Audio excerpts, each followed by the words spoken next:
As the second portal window starts to really come to a close, the portal window is obviously already closed for players outside of graduate transfers to enter. But as players start to make their commitments and sign with their new colleges, it's pretty clear that Auburn is once again going to be another winner in the transfer portal. Obviously, was a big winner in the first portal window, and in the second portal window, it's been no different. Obviously, you picked up Peyton Thorne out of Michigan State, the quarterback. You got Jalen McLeod, the App State edge rusher. You got Caleb Burton, the Ohio State wide receiver. And now, over the past week or so, you've picked up another trio of commitments. On the screen right now is Larry Nixon III, the North Texas graduate transfer at linebacker, first team All Conference USA selection in 2022.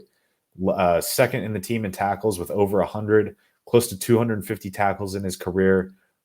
It's almost a perfect fit for what Auburn is looking for over there at the will linebacker position. You added Austin Keys in the first portal window to play the Mike linebacker spot.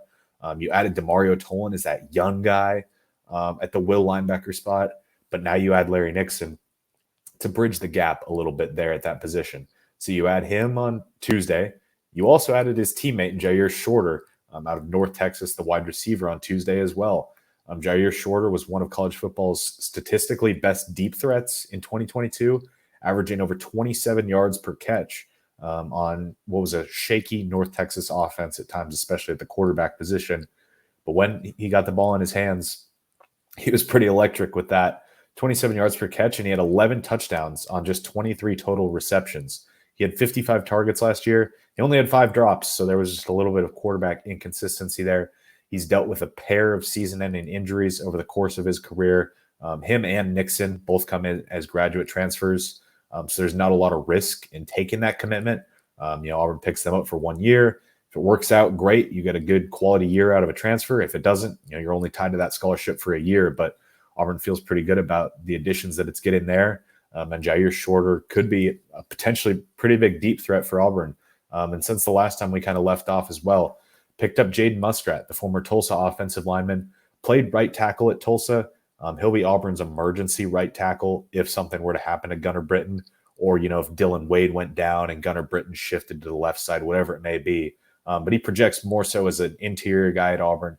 He'll compete on the inside with Jeremiah Wright at guard, with Cam Stutz at guard, even Connor Liu at guard, the freshman who made a quick impact. So Auburn picked up him as well. That's the 3 portal pickups that Auburn has landed over the past week, maybe a little bit more than a week, but around there. And Auburn currently sits just barely behind LSU with the number 4 overall class in the team transfer portal rankings, according to 24/7 Sports.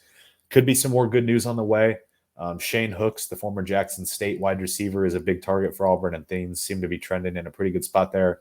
Isaac Ukwu, that Jack linebacker from James Madison, who visited pretty early on and has visited Ole Miss and Missouri as well, is still on the board.